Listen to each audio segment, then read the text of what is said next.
A melhor amiga. Uma das, né? Sei lá se tem outras melhores amigas aqui, deixa eu causar discórdia, não. Tem várias, graças a Deus. Mas é a minha duplinha. Mas Andy é duplinha. Bem-vinda.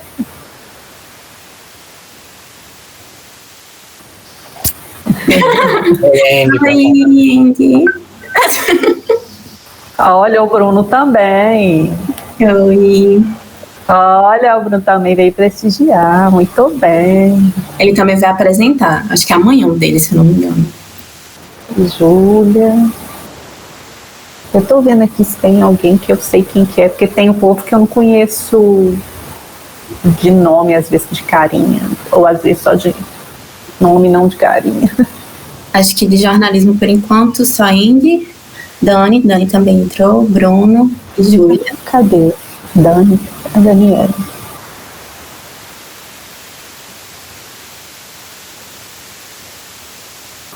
Bem-vindos todos. A Cassandra está entrando. Pronto. Nossa, pontual ela. Olá, Cassandra. Olá, boa tarde. Boa tarde. Olá. Boa tarde a todos. Está entrando gente aqui ainda, mas já está pontual, eu acho que a gente pode começar pontualmente, né? Boa tarde, todo mundo, bem-vindos aí, estamos uma plateia hoje, né? Eu queria agradecer a presença da Cassandra e do professor Antonino, que aceitaram fazer parte dessa banca. Tenho certeza que vão trazer contribuições maravilhosas. Então, a gente vai dar início oficialmente à apresentação do trabalho de Maria Letícia França de Moura, Quando as Ruas Falam, Histórias de Vida Extraordinariamente Reais. Estou querendo entrar aqui. Então, Letícia vai ter de 15 a 20 minutos para fazer a apresentação dela e depois nós partiremos para a fala dos componentes da banca. Apesar de Cassandra ser da casa, ela é considerada convidada externa, então ela que começa. Aí eu e Letícia, a gente conversou, as considerações vão ser feitas, depois ela responde, aí em seguida a gente passa a palavra para o Antonino e depois ela responde também, ok? Então, bem-vindos a todos, o povo está aqui, entra aqui. Eu posso? Você pode começar. Eu vou compartilhar aqui.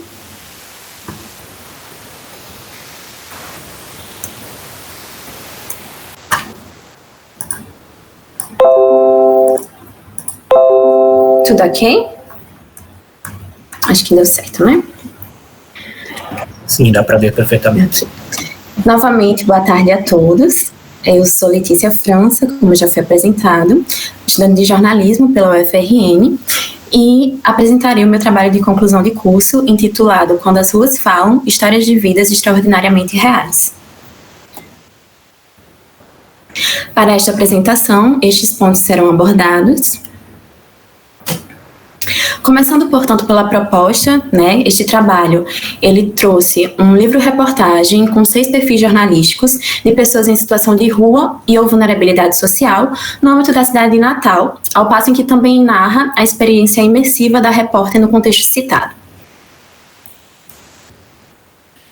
Quanto à escolha do formato, este trabalho é do tipo projeto experimental, com foco na produção de um livro-reportagem, utilizando a abordagem do jornalismo literário. A escolha por esse formato se deu em virtude do livro-reportagem possibilitar um contato mais próximo com a escrita e com o imaginário.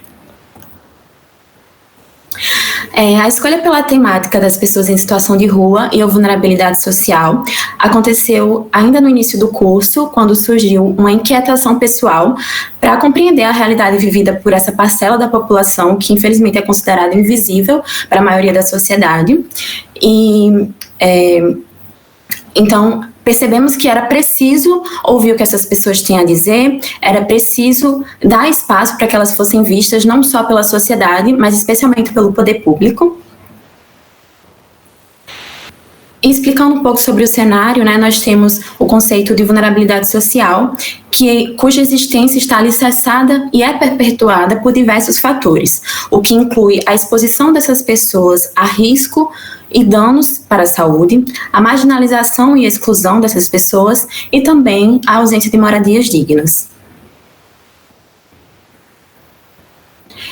Refletindo sobre esse assunto, nós também começamos a pensar sobre o contexto atual. Em 2020, né, a crise global causada pelo novo coronavírus escancarou a maneira como uma pandemia impacta determinados grupos sociais de forma assimétrica. Ou seja, quanto mais vulnerável um grupo, mais invisibilizado ele foi esse grupo, a tendência é que ele sofra ainda mais esses efeitos pandêmicos. Também trouxe alguns dados para ilustrar esse cenário, ainda que as informações estatísticas sobre essa temática sejam muito escassas, infelizmente. Bom, mas e aí, o Brasil, ele é um dos países mais desiguais do planeta, ele é o 8º pior em diferença de renda, conforme mostrou o Programa das Nações Unidas para o Desenvolvimento, um relatório divulgado em dezembro de 2020. Além disso, entre os prejuízos trazidos com a pandemia, além do aumento da pobreza, houve também um aumento da fome.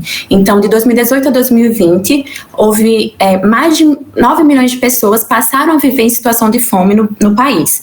Isso foi revelado pelo Inquérito Nacional sobre a Insegurança Alimentar no contexto da pandemia da Covid-19 no Brasil.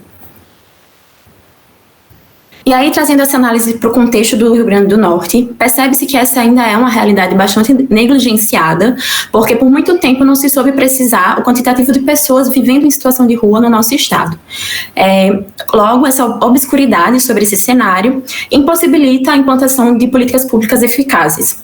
Somente este ano, né, de 2021, o ano em que este trabalho foi produzido, o Estado ele tomou a iniciativa de, pela primeira vez, realizar o censo da população em situação de rua no RN, sob a coordenação da Secretaria de Estado do Trabalho, da Habitação e da Assistência Social.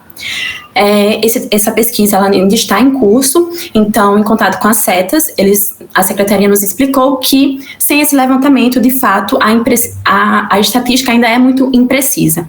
Mesmo assim, em consulta ao Cadastro Único do Governo Federal, eles conseguiram estimar que, em meados de junho de 2021, havia 1.106 pessoas vivendo em situação de rua no Rio Grande do Norte.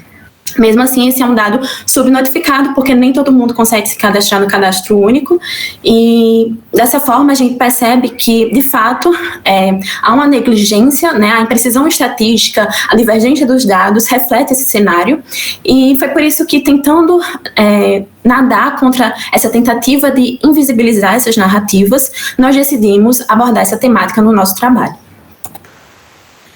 E foi assim que nasceu o nosso problema de pesquisa, a partir da pergunta norteadora: o que há por trás das vidas que ninguém vê? E aí, para responder essa pergunta norteadora, nós inicialmente traçamos uma estratégia a fim de encontrar uma forma de alcançar essas pessoas de forma segura, né, principalmente considerando o contexto da pandemia. Então, após algumas pesquisas preliminares, nós chegamos ao projeto Shalom Amigo dos Pobres, que é um projeto social idealizado pela comunidade católica Shalom, que realiza um atendimento a pessoas em situação de rua e ou vulnerabilidade social, especialmente em Natal. Eles contam com auxílio de voluntários e de doações para poder manter-se no projeto. Eles realizam a entrega de alimentos, auxílio com cuidados básicos de higiene pessoal e também um acolhimento espiritual por se tratar de uma iniciativa religiosa. Ele é coordenado pelo missionário Tennessee Mendes, com quem a gente manteve o contato desde o início e sempre se mostrou bastante solícito em nos ajudar a ir ao encontro dessas pessoas.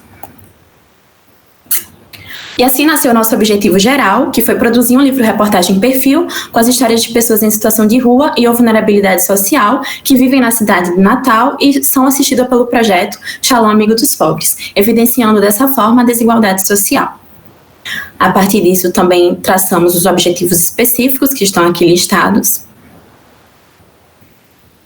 Falando um pouquinho sobre o referencial teórico-metodológico, no âmbito do jornalismo, nós recorremos a autores como Nilson Lage, que conceitua e caracteriza o gênero reportagem. Também contamos com as elucidações de Edivaldo Pereira Lima, que fala sobre o livro-reportagem e esclarece aspectos sobre os perfis jornalísticos. Também contamos com Felipe Pena, né, que propõe uma definição de jornalismo literário por meio da conceituação da estrela de 7 pontas. Além disso, também no âmbito do jornalismo, contamos com Cláudia Lago, que traz elucidações sobre a pesquisa etnográfica, que é a metodologia que predominou no nosso trabalho, e também Antônio Carlos Gil, que conceitua a pesquisa bibliográfica. Além disso, ainda no referencial teórico-metodológico, no âmbito da temática abordada, nós contamos com os conhecimentos de Samuel Gasher, que é um psicólogo que traz uma visão geral do que vem a ser o termo invisibilidade social, também com a OSC Politize, que define e classifica o conceito de vulnerabilidade social, e também para as informações estatísticas, contamos com o IBGE, com o PNUD e com secretarias estaduais e municipais. Falando agora sobre o processo de elaboração do livro-reportagem, tudo começou antes da ida a campo, com o processo de preparação. E aí, nesse momento, nós coletamos as informações acerca daquele grupo que seria estudado, planejamos como faríamos essa entrada a campo, o que incluiu a elaboração de perguntas norteadoras para guiar essas entrevistas, e também a viabilização da autorização de uso de nome e de imagem, de modo que todos os personagens ilustrados no nosso livro, eles autorizaram que as histórias deles estivessem nesse conteúdo, nessa obra. Para o caso daqueles entrevistados que, porventura, não fossem alfabetizados, nós recorremos à autorização em vídeo. E aí chegou o momento da ida a campo, que envolve as entrevistas e o processo imersivo.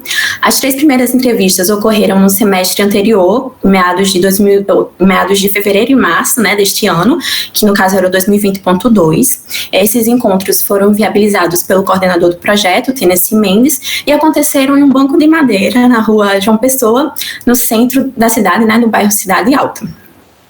E lá nesse local a gente já observou o contraste que existe entre a população de rua que ocupa aquela região, seja nas calçadas de estabelecimentos fechados, seja nas praças, um contraste com o comércio frenético que ocorre naquele bairro. As entrevistas, elas duraram cerca de 2 horas cada uma e ocorreram em dias diferentes. Foi nesse momento que eu conheci as histórias de Wagner, tia Maria e tia Vera Lúcia, que também fazem parte do nosso livro.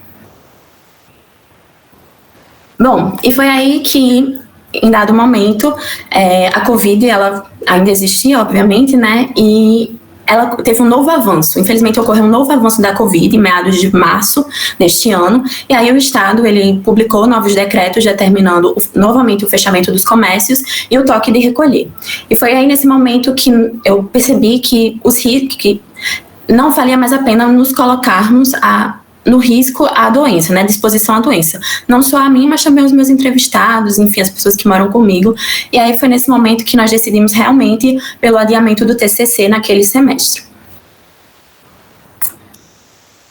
E assim chegou meados de junho, a pandemia não tinha acabado, como agora também não acabou ainda, porém nós já tínhamos a vacinação em andamento. E foi aí que eu vislumbrei uma retomada para o semestre de 2021.1 e assim recomeçamos o nosso TCC. E aí, nesse momento, nessa segunda etapa, digamos assim, nós fizemos uma nova ida a campo. Só que desta vez, Tennessee nos sugeriu que eu atuasse como voluntária no projeto, ao passo em que eu conseguiria fazer essas entrevistas. Essas ações, elas estavam acontecendo na Praça Padre João Maria, também no centro da cidade, e foi uma experiência muito positiva para a elaboração desse trabalho, porque eu pude, de fato, realizar o processo imersivo que eu tanto desejava, E foi assim que eu conheci as histórias de Vladimir, Sandra e a moça bonita do rosto de boneca, que eu apelidei dessa forma, porque, em relação a essa última personagem, nós optamos por omitir o nome dela, porque ela passava por situações de violência. E aí, uma vez finalizadas as entrevistas, nós passamos para o processo de escrita dos perfis. Inicialmente, a nossa ideia era contar as histórias desses personagens no livro, focar apenas nos perfis. Só que, posteriormente, ao longo do nosso processo, nós percebemos que também seria interessante inserir o relato de experiência sobre tudo aquilo que foi vivido, Então, além dos perfis, eu pude também colocar o processo imersivo nas páginas do livro. E esse processo imersivo, ele funcionou como uma espécie de fio condutor entre um perfil e outro. Dessa forma, eu pude, de fato, ter mais liberdade para expor a subjetividade sobre cada história e também desfrutar ainda mais das características do jornalismo literário. E aí veio a escolha do título, né? Quando as ruas falam, histórias de vidas extraordinariamente reais. A gente queria um título que de fato traduzisse o que esse livro tem a mostrar, né? Então foi assim que nós escolhemos, pensando em anunciar para o mundo as vozes que por muito tempo foram socialmente abafadas. Além disso, uma tentativa de mostrar que nas ruas e na literatura da vida real também há pessoas extraordinárias e importantes. E sobre esse último ponto, também nos inspiramos numa reflexão de Eliane Brum, em seu livro A Vida que Ninguém Vê, que ela diz o seguinte: sempre gostei das histórias pequenas, das que se repetem, das que pertencem a gente comum, das desimportantes. O oposto, portanto, do jornalismo clássico. O que esse olhar desvela é que o ordinário da vida é o extraordinário. Uma vez finalizados todos os perfis, nós passamos para o processo de revisão, e nessa etapa eu contei, com o apoio da professora Janaína Barcelos, a orientadora, e também com a professora Célia Maria de Medeiros, que é lotada no Departamento de Letras da UFRN. Em seguida, fizemos o processo de diagramação, e para isso eu contei com a editora Caule de Papiro, aqui de Natal. Além disso, as fotografias que ilustram o livro, elas foram gentilmente cedidas pelo fotógrafo Everton Moura, que coincidentemente é voluntário das ações do Salão Amigo dos Pobres, e ele sempre faz lindos registros das ações. Então, ele cedeu o uso dessas imagens para abrilhantar ainda mais o livro. Também há imagens de José Felipe, que é o meu irmão e sempre me acompanhava nas entrevistas, e também algumas fotos que eu mesma produzi. Bom, agora eu vou mostrar para vocês um pouquinho dos principais capítulos deste livro. Começando pela capa, que foi idealizada e produzida por mim. Temos o prefácio, que foi carinhosamente escrito pela professora Célia, com quem eu tenho uma longa trajetória acadêmica, já que ela é minha orientadora na iniciação científica, então eu seria a pessoa perfeita, para escrever esse prefácio. Aí temos o capítulo de apresentação, que eu introduzo a temática, que vai ser vista no livro. E aí temos o capítulo 1, que conhecemos a história de Wagner, cujo título do capítulo é Uma Chave para a Felicidade. Depois conhecemos a história de Tia Maria, dona do mundo e de si. Em seguida temos a história de Tia Vera, com o capítulo Vi em Vera minha avó, e ela estava linda, revestida de amor. E aí tem um capítulo em que eu falo sobre o processo de pausar essa elaboração e também sobre o contexto pandêmico. Em seguida retomamos, com o capítulo Papel em Branco. E aí conhecemos também a história de Vladimir, com o título do capítulo Viver é como ganhar na loteria. Temos também a história de Sandra, no capítulo Vai Ser Feliz, Sandra. E assim nasceu o livro-reportagem Quando as Ruas Falam, e a partir dele nós podemos fazer algumas reflexões, a começar pelo fato de que os relatos de vida abordados evidenciam a desigualdade social existente em Natal, demonstrando problemáticas como fome, desemprego, violência, consumo de drogas e ausência de moradias. Além disso, esse processo, entre outras coisas, possibilitou um novo olhar desses personagens sobre suas próprias histórias, retirando deles o estigma da invisibilidade social e situando-os como porta-vozes de si e de seus semelhantes. Também posso citar o crescimento profissional, já que durante todo o processo foi preciso que eu me colocasse diante de entrevistados em situação de vulnerabilidade. Então, para isso, foi preciso escolher a melhor forma da abordagem, foi preciso entender a maneira mais eficaz e ética de extrair todas essas informações. Além disso, para a construção narrativa, foi preciso recorrer a várias técnicas jornalísticas, bem como a escrita criativa, que por muito tempo foi lapidada ao longo de todo o curso. Também posso citar o crescimento pessoal, que sem dúvidas foi o maior de todos.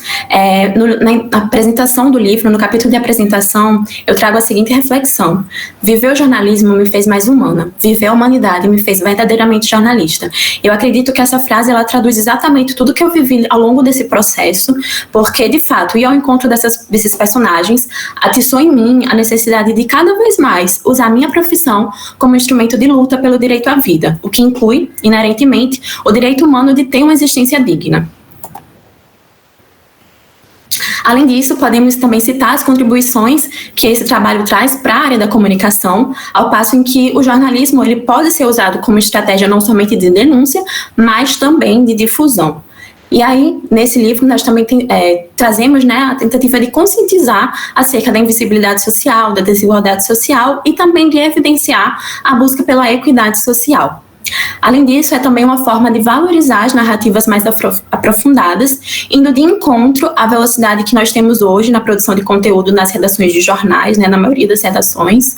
E, além disso, quem sabe inspirar novas análises sobre esse contexto, trazendo novos personagens e garantindo ainda mais heterogeneidade a essas narrativas. No mais, quanto aos planos para o futuro, eu pretendo, né, enquanto profissional, utilizar o alcance do jornalismo para alçar novos voos rumo à equidade social. Além disso, a gente espera que este livro e este trabalho como um todo consiga ultrapassar os muros da UFRN para que mais e mais pessoas tenham acesso a esse conteúdo e, para isso, né, pretendemos realizar a impressão dos exemplares e também a disponibilização da versão digital. E aí, dessa forma, vai ser possível cumprir a máxima de Mário Quintana, que diz: livros não mudam o mundo, quem muda o mundo são as pessoas, os livros só mudam as pessoas. Essas foram as referências utilizadas ao longo de toda a nossa construção, né, deste trabalho.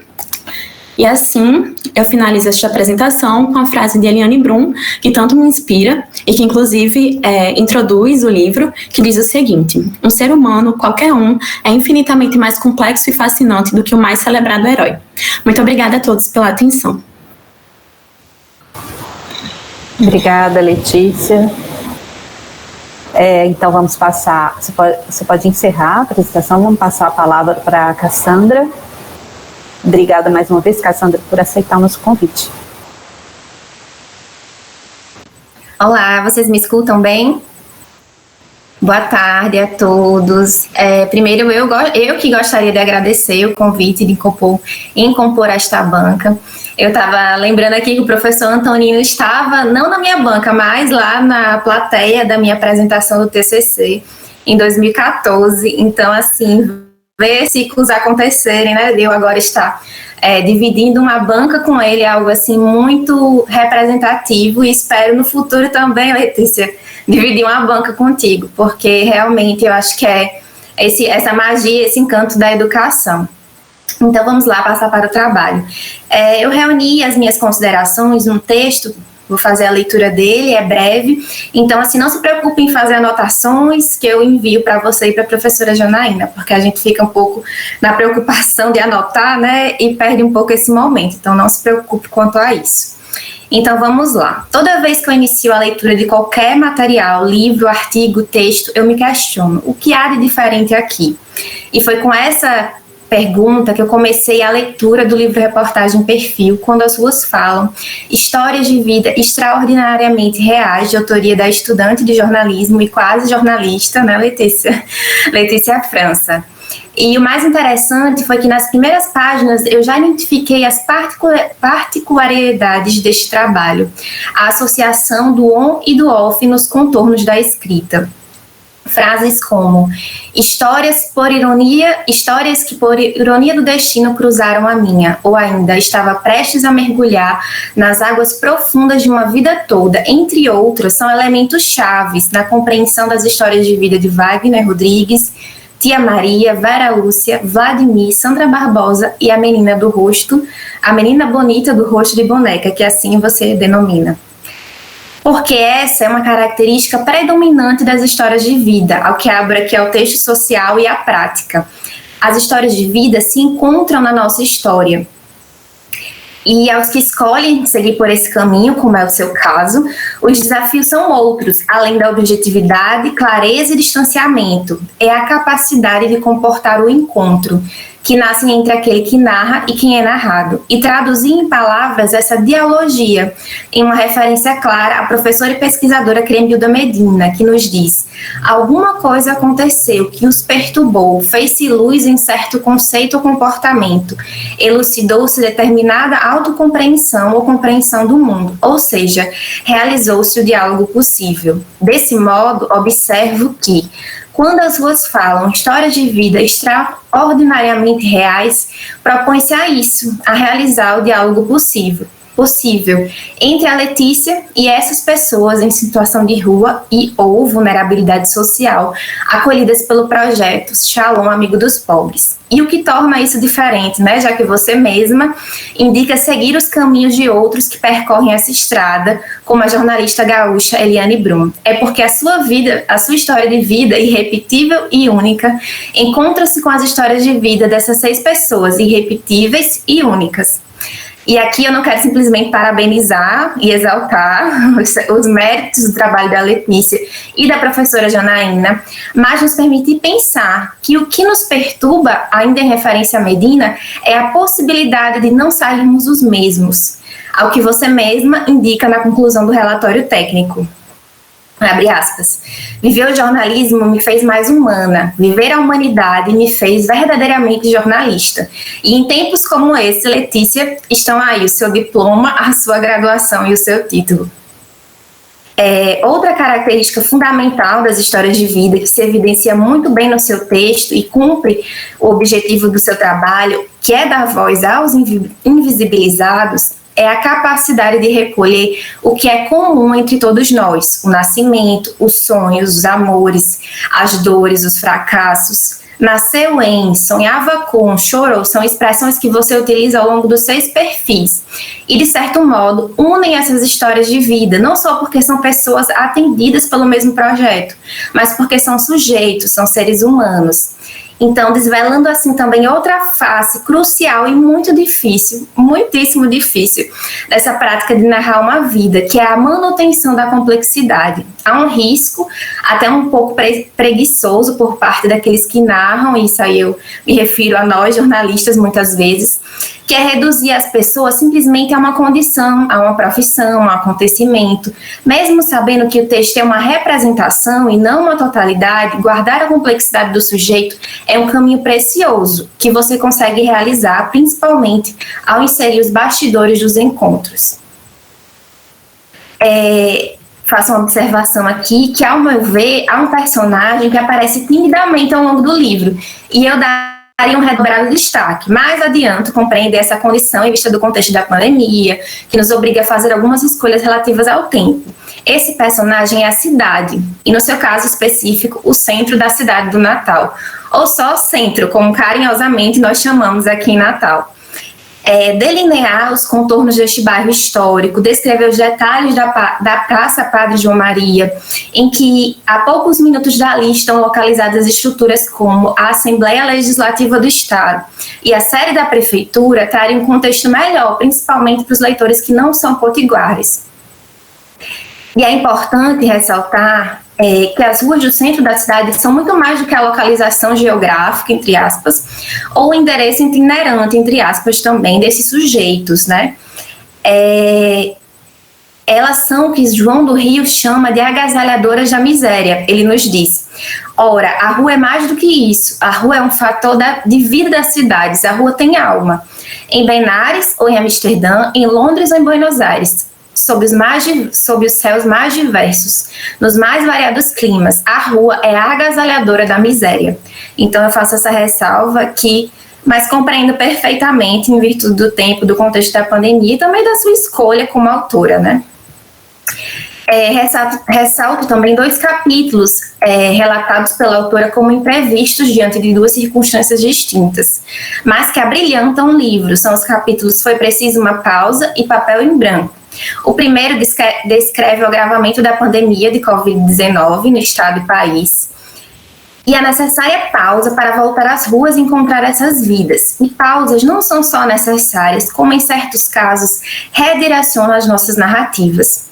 Primeiro destaco a maturidade e ousadia em não desistir deste livro e dessas histórias específicas, como também explico que dar tempo ao tempo neste trabalho de observação participante, entrevistas em profundidade e escrita, aperfeiçoa o olhar do pesquisador, o fazendo retornar ao campo de outro modo, com novas lentes e até novas projeções. Por isso, fazer uma pausa, por mais que tenha sido dolorosa, imagino eu que ao longo do processo, foi uma condição providencial, porque para as histórias que se seguem.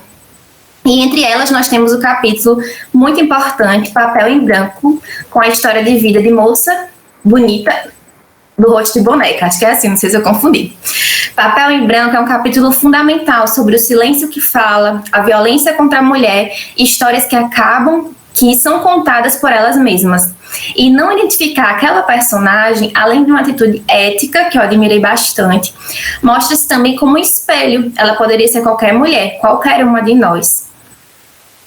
Finalizo, então, com considerações acerca do relatório técnico, muitíssimo bem redigido, parabéns, mostrando a capacidade que você tem de transitar do jornalismo literário para a escrita acadêmica. Além disso, a pesquisa teórica realizada para a composição do trabalho é muito bem feita, recorrendo ao jornalismo literário em Lima e em Pena, explorando o conceito de vulnerabilidade social, bem como a construção metodológica com a pesquisa bibliográfica, a pesquisa etnográfica e as técnicas jornalísticas de observação participante e entrevista em profundidade. Considero ser tudo pertinente para a construção de tal relatório, indicando para a estudante outros autores, caso pense futuramente em ampliar tais discussões, como as professoras e pesquisadoras brasileiras Cremilda Medina e Mônica Martinez. Além dessas sugestões teóricas, sugiro conhecer 2 projetos. O Museu da Pessoa, que é hospedado no site museudapessoa.org, que traz histórias de vida, e a página do Facebook SP Invisível, da qual inspirou Natal Invisível, com histórias de vida também de moradores em situação de rua da capital potiguar.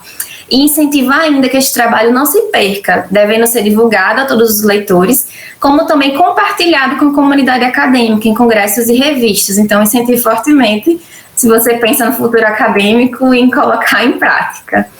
E aí, finalmente, concluo com algumas perguntas que ficaram ao longo da leitura, frutos apenas da curiosidade de leitora.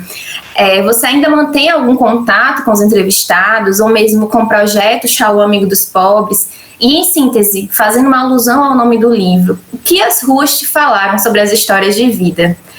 Então, mais uma vez, muito obrigada. Assim, foi um prazer, uma grande alegria, uma grande honra ler o seu trabalho. Então, agradeço imensamente o convite feito por você e pela professora Janaína. Muito obrigada, Cassandra. Letícia, fica à vontade. Cassandra, primeiramente, muito obrigada pelas considerações. Nossa, eu fiquei me segurando para não chorar, eu confesso. Muito obrigada mesmo. Depois eu vou, ler o seu texto novamente com calma e fazer as sugestões. Partindo, então, diretamente para as perguntas, eu não mantenho ainda contato com esses personagens, porque eu precisei pausar a ida aos locais para dar continuidade ao TCC. No entanto, eu já planejo retomar aos locais, assim que passando esse semestre, finalizando essa etapa na minha vida, eu pretendo, sim, continuar sendo voluntária no projeto e conhecendo novas histórias e, quem sabe, ajudando de alguma forma. Não vejo a hora de poder voltar à praça, e encontrar essas pessoas. Inclusive, no caso, eu não mantenho contato porque eles não tenho como falar com eles se não for presencialmente, Então, assim que possível, eu vou retornar lá. Inclusive, uma curiosidade é que um deles, o Wagner, ele falou que gosta muito de ler, eu acho que até cito isso no livro, e aí eu pretendo levar um livro para ele, porque ele possa ler, e ele possa ver a própria história, nessa obra. Então, sim, a minha meta é, de fato, continuar esse contato com o projeto. E com relação ao que essas histórias me contaram, o que elas me falaram, eu acho que até é difícil, assim, falar, assim, sem me emocionar, porque a cada encontro, de fato, eu fazia uma viagem, assim, naquela história, e eu, ao mesmo tempo em que eu sentia indignação por aquela realidade, eu me sentia feliz por estar ouvindo aquelas pessoas falarem, por ter a oportunidade de conhecer essas histórias, de sair da minha bolha e encontrá-las. E eu acho que elas gritam, na verdade, elas não falam, elas gritam, Elas gritam por socorro, gritam para que sejam vistas, para que urgentemente existam políticas públicas voltadas para essas pessoas, que cada vez mais aumenta essa quantidade de população, em situação de rua, e que algo seja feito, por elas, porque, de fato, é uma realidade muito doída, muito, e, assim, não tem como você não se sentir tocado, sabe, em sentar, passar ali 2 horas ao lado daquela pessoa, às vezes até em silêncio, porque muitas vezes elas não sabiam como falar de alguma particularidade de suas vidas, mas eu acho que, em resumo, é isso, Elas gritam, elas não falam, elas gritam por ajuda e para que sejam vistas. No mais, agradeço novamente, as suas contribuições. Ai, gente, tá muito difícil isso, porque ela tá se controlando para não chorar, eu também, e vamos ouvir a Antonina logo, porque a gente vai todo mundo chorar no final. Passo a palavra para o professor Antonina, agradeço o convite, aceito também. Obrigado, boa tarde a todas e todos. Quero agradecer, antes de mais nada, a Letícia e a Janaína pelo convite. Fiquei muito feliz por estar na banca de uma pessoa, de uma estudante muito querida, que deixou uma marca, porque não somos somente nós docentes a deixarmos uma marca na formação intelectual, profissional, existencial dos estudantes. Isso acontece o inverso, é um caminho de mão dupla sempre, e eu lembro sempre com muito carinho e com muito orgulho da trajetória de Letícia. Então, eu fiquei muito feliz por estar presente, que inclusive Letícia e da turma de Letícia, que é uma turma extremamente querida, que eu guardo no fundo do meu coração. Várias pessoas, algumas já se formaram, outras estão no processo de se formar, e cuja trajetória eu acompanho com muito carinho, e fico vibrando junto com todas e todos vocês pelas conquistas merecidas. Também fico muito feliz de estar compartilhando a banca pela primeira vez com Cassandra. Eu lembro de ter assistido a tua banca de TCC, já faz um tempinho, eram os primórdios da minha experiência docente na UFRN. Eu era ainda professor substituto naquela época, e fico muito feliz agora de estar aqui compartilhando uma banca com você, que, aliás, muito emocionante, muito sensível, muito cuidadoso, o teu olhar, o texto com o qual você traduziu esse olhar profundo, carinhoso, cuidadoso e atento sobre o texto de Letícia, sobre o trabalho de projeto de Letícia. Então, um orgulho também, uma alegria muito grande. Espero que não seja a primeira, que não seja a última, que seja a primeira de muitas. Eu não não sistematizei no texto como Cassandra, fiz apenas anotações soltas, mas eu quero primeiro te parabenizar, Letícia, porque é um trabalho maravilhoso. Tanto o livro quanto o relatório são os trabalhos, eu diria, que tocam profundamente, com delicadeza, que é uma tua característica, com sensibilidade, com empatia, chegam da mesma forma que você, com empatia, com sensibilidade, com capacidade de escuta profunda, com a capacidade de ouvir os silêncios, como muito bem destacou Cassandra, com a capacidade de ouvir os gritos silenciosos, os gritos abafados por trás, que se escondem muitas vezes por trás do silêncio, da falta de palavras, ou da incapacidade de articular em palavras determinadas vivências. Você conseguiu, através da tua sensibilidade, da tua capacidade de ouvir aquilo que está oculto por trás das histórias que ninguém vê. Você conseguiu mergulhar a fundo nas histórias dessas pessoas, extrair tudo aquilo que estava submerso, escondido, invisibilizado nessas histórias, e você conseguiu também fazer com que essas histórias tocassem a gente, né? Tocassem a gente de alguma forma, não só emocionassem, não só fizessem refletir, mas de alguma forma colocassem a gente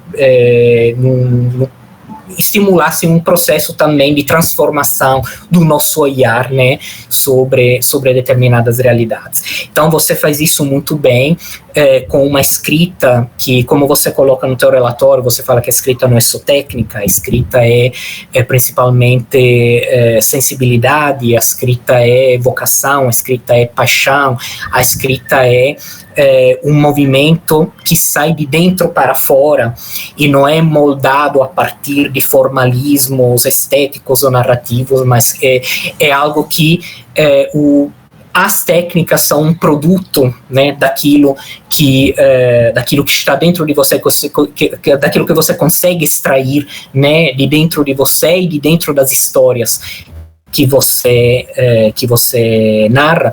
Então, você faz isso de uma forma maravilhosa. Então, por isso eu te parabenizo.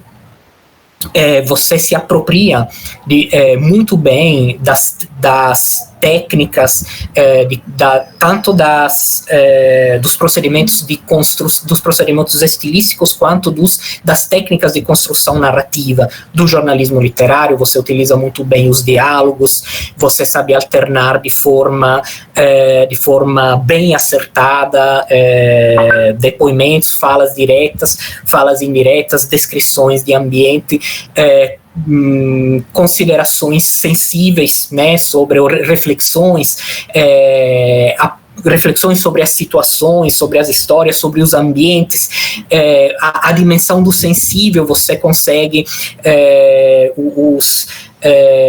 os cheiros, as sensações, tudo aquilo que envolve, né, a experiência, que faz com que a experiência seja uma totalidade complexa, multidimensional. Você consegue trazer para o texto. Você utiliza muito bem os diálogos, você utiliza também os flashbacks, né, a alternância entre o momento presente, entre a narração no presente e a narração no passado. Enfim, você utiliza muito, se apropria e lança a mão de uma forma muito bem articulada, muito bem construída das técnicas narrativas do jornalismo literário, mas faz isso não de uma maneira meramente mostrando meramente um virtuosismo técnico, mas com uma profunda sensibilidade, né, e com uma profunda e com uma capacidade realmente de fazer com que as palavras traduzam todo esse turbilhão de reflexões, sensações, experiências, sentimentos que o contato com essas histórias trouxe em você, provocou em você, e ao fazer isso você toca, né, a sensibilidade dos seus leitores. Então, realmente, parabéns, você é uma digníssima discípula da tua principal inspiração, né, de Eliane Brum. E também eu apreciei muito isso, não só no teu livro, mas também no relatório. Apreciei muito o fato de que você não foge de colocar a tua subjetividade dentro do texto, né? Isso é muito valioso para mim. Você mostra como as histórias, você reconstrói a tua fragmentos da tua própria história pessoal para mostrar para nós leitores por que você foi afetada, quando, como e por que você foi afetada, né, pelo tema que você escolhe como a temática do teu livro. E você também o tempo todo não se furta, não se isenta de reconstruir a maneira como essas histórias te afetaram, as sensações que te provocaram, as lembranças, as angústias, as inquietações, as tristezas, as alegrias que essas histórias te provocaram, que aquilo que você vivenciou te provocou, a lembrança da tua avó, que uma das personagens despertou em você, toda a angústia, o medo, a tristeza, a raiva, a revolta que te provocou presenciar um episódio de violência, né, de violência contra uma das personagens, e toda uma série de outras questões, que inclusive você não só coloca no livro, mas traz para o relatório também. Eu acho isso extremamente importante, extremamente valioso, e você traz inclusive outros elementos importantes para o relatório, como por exemplo a tua angústia, frustração, tudo aquilo que te provocou o fato de estar vendo colegas se formarem, você parar o teu projeto para poder levá-lo adiante da forma como você queria fazer, da forma tão aprofundada e enfim, devidamente construída como você pretendia fazer. E tudo isso é extremamente, essa sensibilidade, essa subjetividade que permeia o teu texto, inclusive o relatório técnico, eu acho que são elementos indiscerníveis de todo o trabalho científico. Eu não acredito na objetividade científica, eu não acredito na possibilidade de separação do sujeito que produz conhecimento do conhecimento que é produzido, né? Então, eu acho inclusive que você nem deveria pedir licença, como você faz no teu relatório, muitas vezes, pedir licença para te colocar enquanto sujeito, né, que produz aquelas narrativas. Eu acho que você deveria escrever o relatório, poderia ter escrito o relatório inteiro na primeira pessoa, sem problema nenhum. Não precisava alternar primeira e terceira pessoa e pedir licença toda vez que você fez uso da primeira pessoa. Não acho que fosse necessário, mas tudo bem, você fez, mas não seria necessário, na minha opinião. Então, assim, um trabalho maravilhoso, eu não tenho muitas observações para fazer, fiz apenas alguns apontamentos pontuais, principalmente referentes ao relatório técnico. Eu vou colocar aqui bem rapidamente alguns apontamentos bem pontuais e que são questões mínimas, pequenos ajustes que rapidamente você faz e que mesmo que você resolva não fazer, não vão em nada prejudicar a qualidade do teu trabalho. Antes de passar para esses apontamentos bem pontuais, uma questão conceitual mais ampla, mais geral, que também é meramente uma questão conceitual que, a meu ver, não diminui absolutamente nada a qualidade do trabalho, que no caso eu fiquei com uma dúvida e não tenho a resposta. É somente a dúvida que me surgiu. Trataria, como você conceitua, de um livro-reportagem perfil, que pelo menos na conceituação que Lima faz, foca em um personagem específico e mergulha de maneira aprofundada em aspectos da sua vida, construindo uma narrativa única, como em um romance, mais um livro de perfis, uma coletânea de perfis. Então, não um livro-reportagem de perfis, que é uma narrativa única, mas distintas narrativas perpassadas por um fio condutor, por um denominador comum, por um fio condutor comum, mas que são narrativas diferentes, porque são narrativas independentes, ainda que relacionadas por um conceito guarda-chuvas. São histórias individuais, distintas, diferentes uma da outra, claro, atravessadas pelos mesmos fios condutores: situação de rua, vulnerabilidade social, abandono da sociedade do poder público, sofrimentos de resiliência e etc. Mas continuam sendo narrativas independentes e que a narrativa, e mesmo que a narrativa de cada uma delas esteja perpassada também pela narrativa, por uma metanarrativa que é do teu processo de pesquisa, dos teus encontros com as fontes, da maneira como todo o processo te afetou emocional, intelectualmente, etc.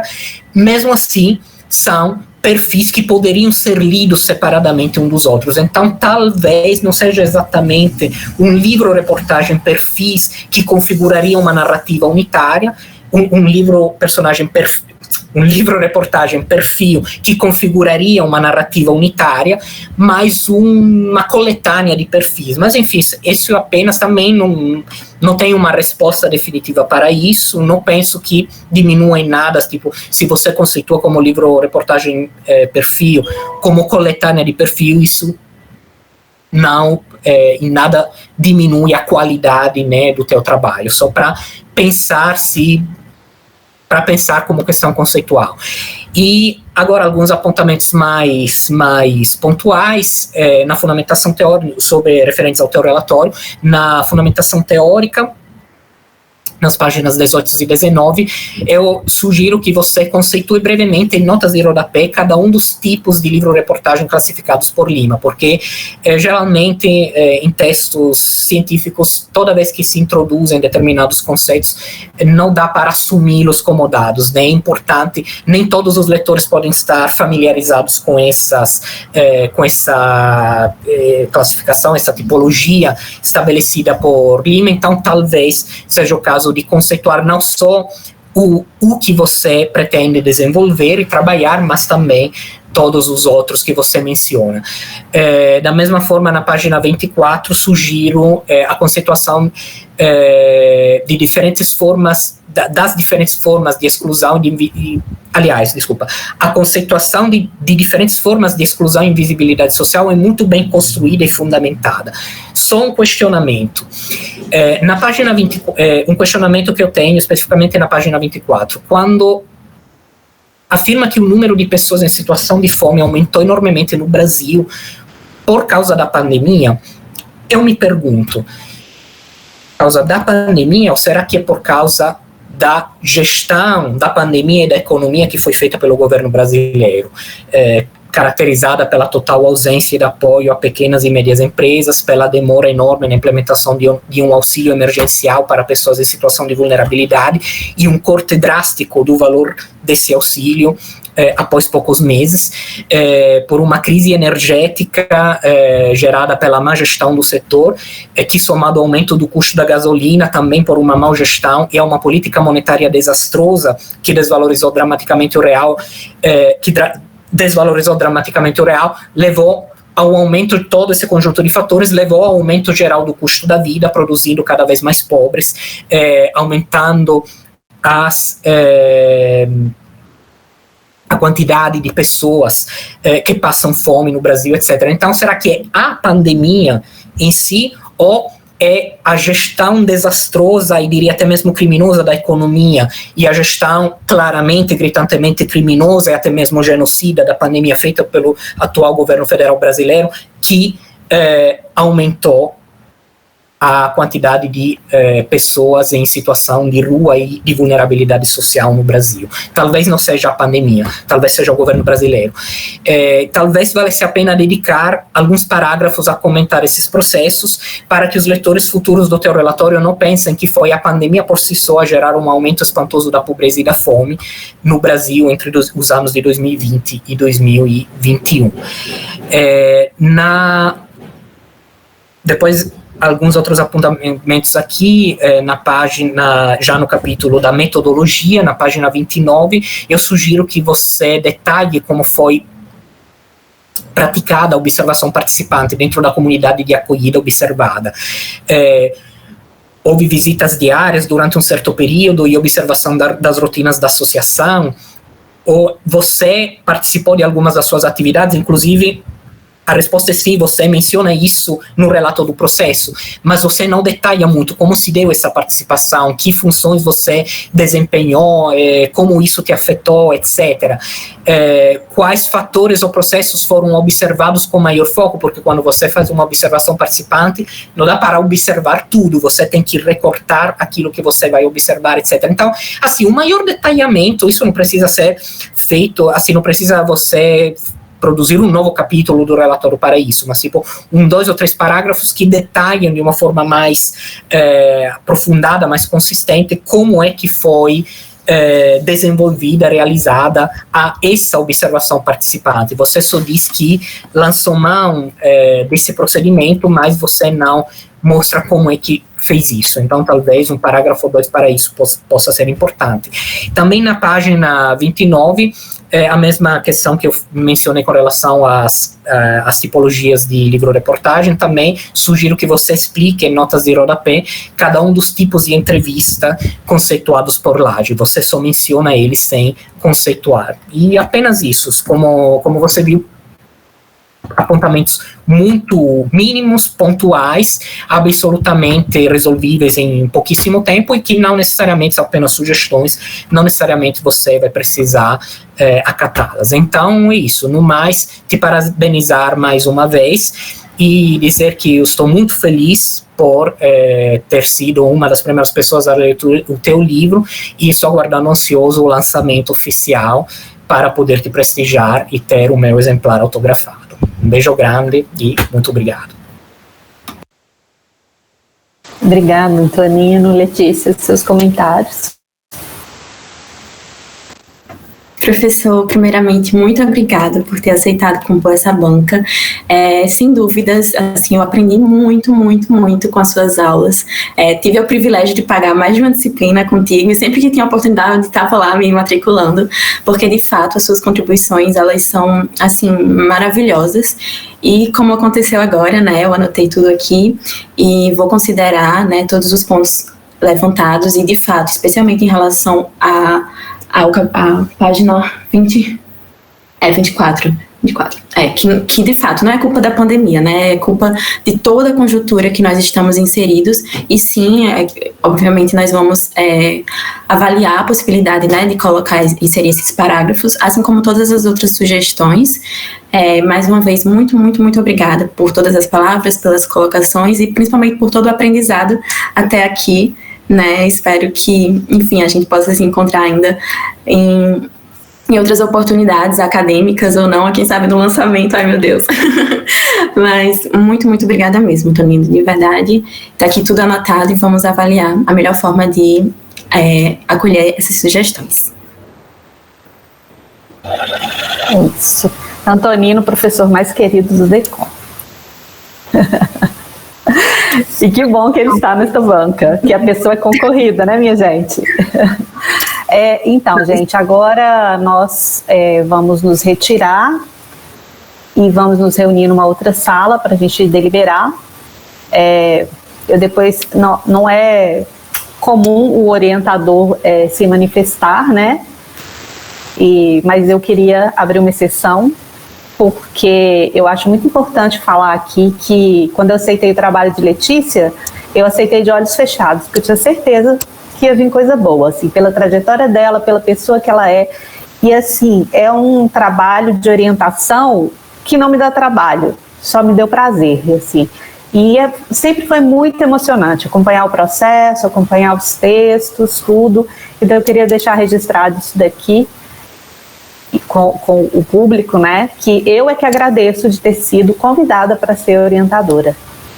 Eu que agradeço, Letícia, muito obrigada. Vamos para outra salinha, eu vou chamar vocês dois lá, tá, gente? Ok, Janaína, vou já lá, obrigado. Letícia, enquanto eles estão lá, eu vou aparecendo por aqui para dizer que eu estou emocionadíssima e muito feliz pela sua trajetória. Ainda não tive a oportunidade de ler o livro, mas tenho certeza que terei. Parabenizar já pela escolha do tema, pelo que eu vi aqui, tenho certeza que pela sua emoção, eu já chorei, inclusive, emocionada com vocês. Dizer que, enfim, desejo toda sorte do mundo para você. Celinha, maravilhosa, contribuindo aí, como sempre, na nossa formação, né? E vai dar tudo certo, viu? Tudo certo. Olha, é um prazer reencontrá-los, viu? É um prazer reencontrar vocês aqui. E Letícia, gostaria, eu fico muito feliz de ver. Nossa, a gente começou lá em 2017, não foi? Foi em 2017 ou foi 2018? 2017. Foi 2017. A gente começou lá, olha como o tempo passa, tá? Mas parece que foi ontem. Sim. Olha, Daniele, tem Andy, né? Aí eu tava e aí, olha, já faz o quê? 5 anos? 5 anos, né? Quase 5 anos. Não, 4, pelo amor de Deus, olha a matemática. Vai fazer 5 anos já. Já vai fazer 5 anos. E ver esse resultado maravilhoso, meu Deus, é muito orgulho. E eu acompanhei Letícia esse tempo na iniciação científica. E ela dá show lá na iniciação científica com as publicações, com os produtos. E esse produto dela aqui, eu vou lhe dizer, e o livro, que é a coisa mais chique, meu Deus. Aí, deixa eu ver esse lançamento. Foi show, Letícia. Olha a banca aí maravilhosa. Mas eu nem sabia, eu achei que seu TCC era só aquele livro. Quer dizer que teve um relatório técnico também. Sim, tem que fazer um relatório técnico sobre todo o processo, né? Todo o processo. Teórico, tudo. Muito bem, que fica disponibilizado em um repositório, não é? Sim. Um repositório de TCC, de monografias, não é isso? Exatamente. A gente coloca lá. É bom porque contribui. Mas vem cá, e a Ariane? A Ariane já está para defender? Já defendeu? Como é isso? Sexta-feira, Celinha, vou te mandar o convite. Eita, sexta-feira. Essa semana vai bombar, muita gente vai defender essa semana. Eu tô vendo isso. E vocês já estão tudo bombando aí no jornalismo, nem se fala. É lindo. Esse é o sentimento.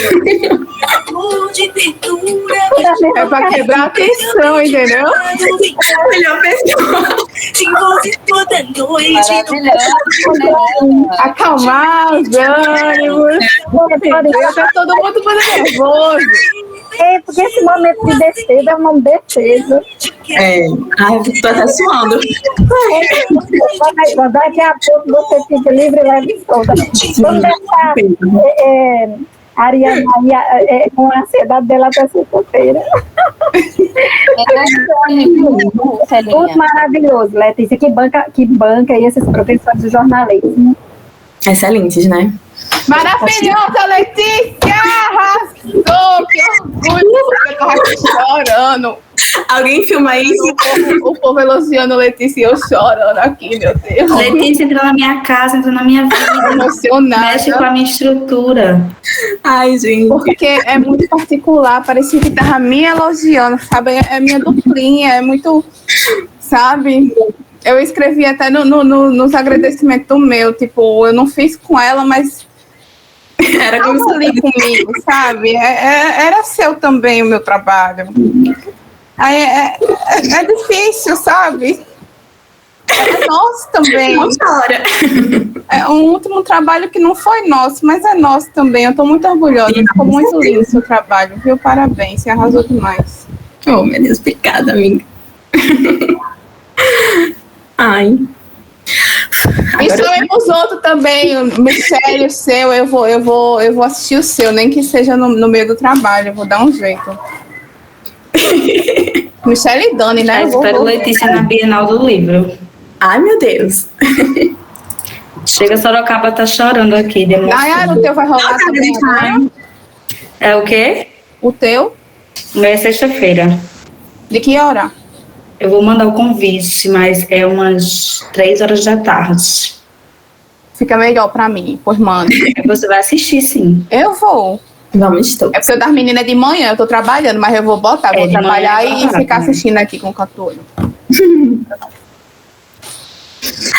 Mas não foi um livro, não. Eu não crio expectativa que eu não sou Letícia, não, viu? Uma coisa mais básica. Saudade de tu. Ai, mulher, eu tô longe agora. Eu vi. Letícia, Oi? meus parabéns, André, pai Oi. do seu futuro esposo. Foi belíssima a sua apresentação, Maravilhoso. foi belíssima. Obrigada. Siga assim, torcendo para que desse tudo certo e tudo deu certo. Eu quero esse livro, o 01 da impressão, certo? Autografado. Vai ficar com 02, que o 01 é meu. Eita. Parabéns, viu? A gente faz um sorteio. Obrigada. Muito bem feito a sua apresentação. O professor colocou algumas coisas pontuais que não deixa de forma alguma, mas eu vou dar a nota a você. 9,6. Tá. Parabéns, Obrigada. tá bom? Tchau, shalom. Tchau. É isto. A gente faz um sorteio do livro 01. Manda deixar, manda. Hã? Claro. Oxi.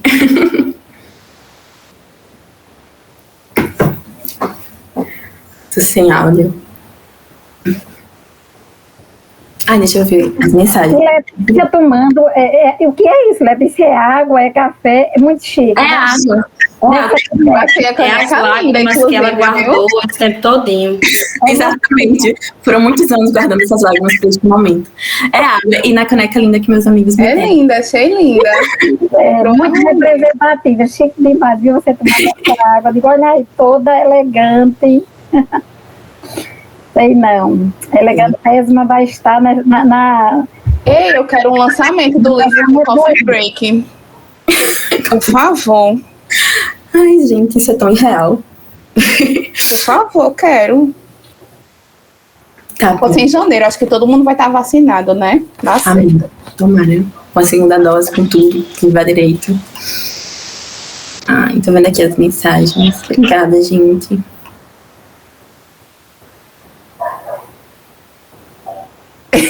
Eu lembrei do meu. Bichinha só fechou a janela e eu não vi as mensagens de ninguém. É mesmo, pode crer. Desafiadíssima. Nossa, a The End foi babado. Eu tava. Ela apresentou hoje. Eu apresentei hoje de novo. Muita ligação. Gente, foi uma dissertação de mestrado, assim, não foi? Sim. Eu tive outra crise nervosa hoje para apresentar de novo. Mas deu certo? Deu tudo certo? Deu, né? Óbvio. Deu, menina. Sem dúvidas. E tu apresentou hoje o quê? O mestrado já? Não, TCC de novo. Ah, meu Deus, eu quero apresentar só uma vez. Deus me livre, apresentar de novo. Ai, ai. Marielle. Ai, gente. Nervosa, cadê eles? Eu não fiquei nervosa antes, mas agora eu tô. Agora que passou. Bastava um tererê pra você se acalmar. Né?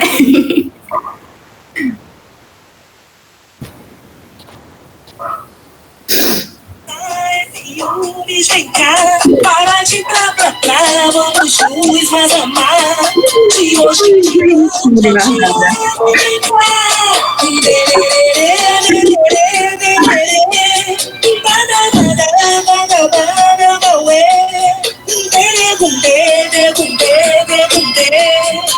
Com direito de ver.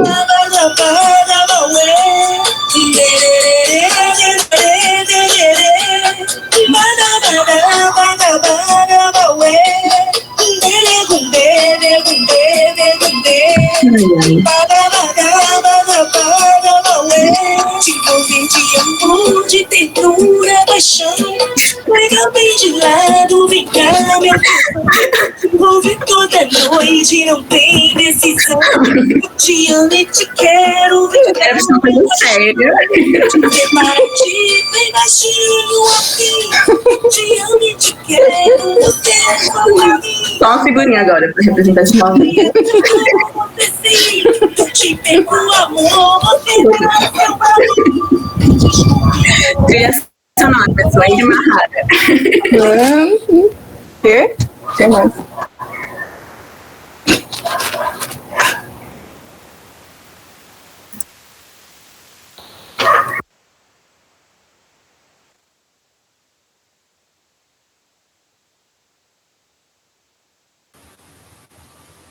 Voltamos, minha gente. Deu para fofocarem bastante.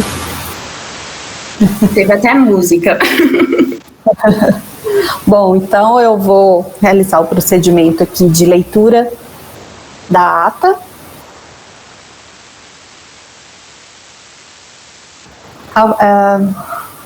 Aos 8 dias do mês de setembro de 2021, às 17h30, reuniu-se a banca examinadora, composta pelos membros orientadora Janaína Dias Barcelos, avaliador Antônio Condorelli, avaliadora Cassandra Maria Lopes Lima.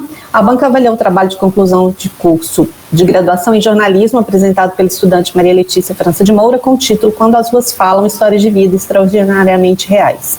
Ao final, a banca emitiu o seguinte parecer.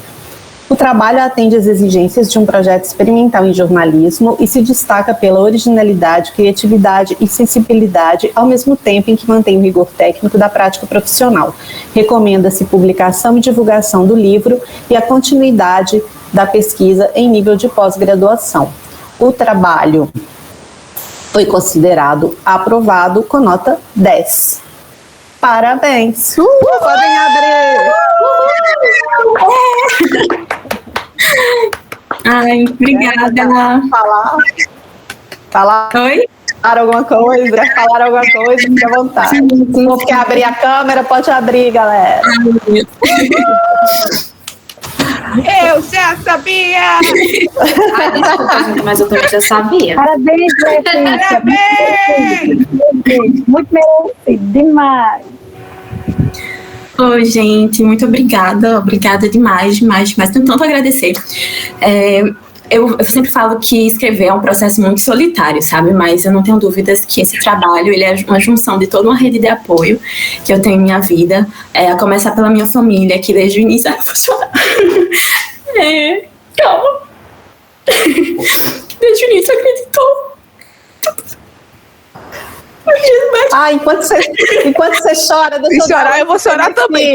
Deixa eu dar um oi pro Tennessee, porque eu acompanhei quem ele é e o trabalho que ele fez junto com Letícia. Eu agradeço muito também essa mediação, né? E aí ele tá ali, ó. Enquanto isso, ela se recupera. Assim, por muitas vezes eu de fato pensei em desistir, porque é muito difícil fazer. Foi muito difícil fazer isso no contexto de pandemia, com todas as dificuldades, mas mesmo assim, minha família sempre disse que ia dar certo. Em nenhum momento eles duvidaram que daria certo, sabe? Agradeço também a professora Janaína por ter aceitado, né, orientar esse trabalho.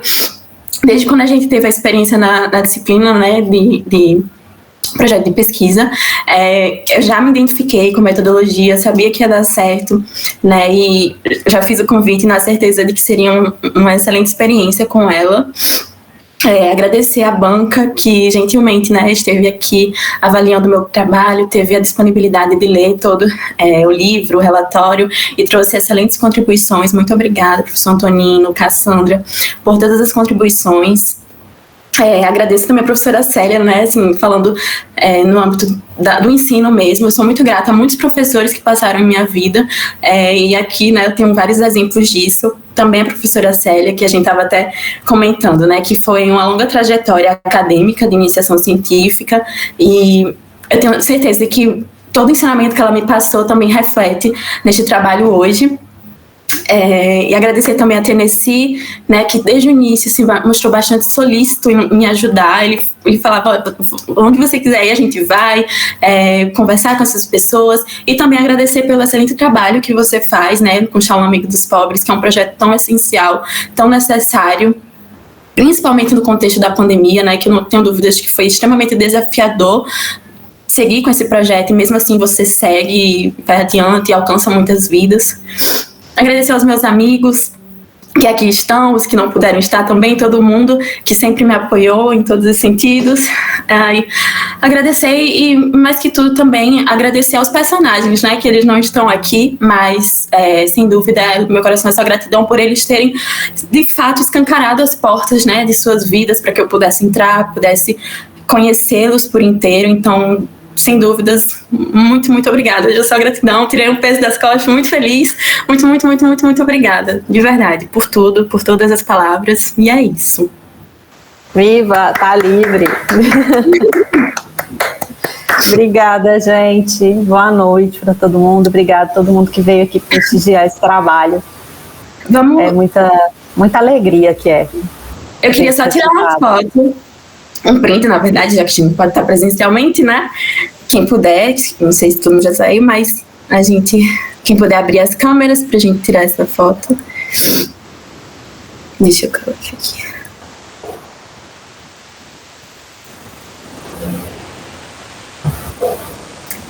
Oi? Peraí. Falando pra poder aparecer. Vai. 1, 2, 3 e... Pronto. Deu certo. Oi. Aí, gente. Obrigada, boa noite. Obrigada, gente, pela presença de todos. Parabéns, Ale. Obrigada. Tchau, Letícia. Parabéns mais uma vez. Obrigada. Boa noite. Parabéns, Letícia. Você é capaz. Obrigada. Gratidão. Parabéns, jornalista agora de fato e de direito. Aqui, ó, nada pra falar, viu? Pós-graduação aí em frente, se você quiser. Tchau. Beijo, Celinha. Beijo, Janaína. Beijo, Lê. Parabéns, viu? Fazer o que ela quiser, gente. O que ela quiser. Acadêmico, marcado, o que ela quiser. Ai, deu certo. Beijo. Tchau. Tchau. Já falou. Oi?